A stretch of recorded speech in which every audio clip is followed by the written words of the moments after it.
बहुत समय पहले की बात है। एक विशाल राज्य था जिसका राजा बहुत शक्तिशाली और धनवान था। उसके महल में सोने चांदी की कोई कमी नहीं थी, लेकिन राजा को अपनी बुद्धि पर बहुत घमंड था। उसे लगता था कि उससे ज्यादा समझदार कोई नहीं हो सकता। उसी राज्य के एक छोटे से गांव में एक गरीब आदमी रहता था। उसके पास न तो धन था और न ही बड़ा घर, लेकिन वह बहुत बुद्धिमान और संतोषी था। लोग उससे सलाह लेने दूर दूर से आते थे। वह हर समस्या का हल शांति और समझदारी से देता था। एक दिन राजा ने उस गरीब आदमी की बुद्धिमत्ता के बारे में सुना।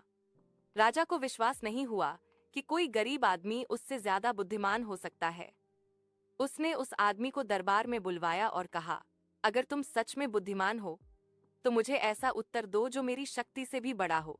गरीब आदमी मुस्कुराया और बोला, महाराज, शक्ति समय के साथ बदल जाती है, लेकिन बुद्धि और धैर्य हमेशा साथ रहते हैं। राजा ने दूसरा प्रश्न पूछा, दुनिया की सबसे बड़ी दौलत क्या है? गरीब आदमी ने उत्तर दिया, संतोष, महाराज। जिसके पास संतोष है वही सबसे अमीर है। राजा को उसका उत्तर बहुत पसंद आया, लेकिन वह आखिरी परीक्षा लेना चाहता था। उसने कहा, अगर मैं तुम्हें ढेर सारा सोना दे दूं तो क्या तुम खुश हो जाओगे? गरीब आदमी बोला, मैं उतना ही लूंगा जितनी मुझे जरूरत है। ज्यादा धन लालच पैदा करता है और लालच दुख देता है। यह सुनकर राजा को अपनी भूल का एहसास हुआ।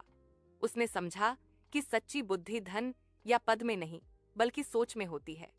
राजा ने उस गरीब आदमी को सम्मानित किया और उसे अपना सलाहकार बना लिया। उस दिन के बाद राजा ने घमंड छोड़कर न्याय और समझदारी से राज्य चलाया और राज्य में सुख शांति फैल गई।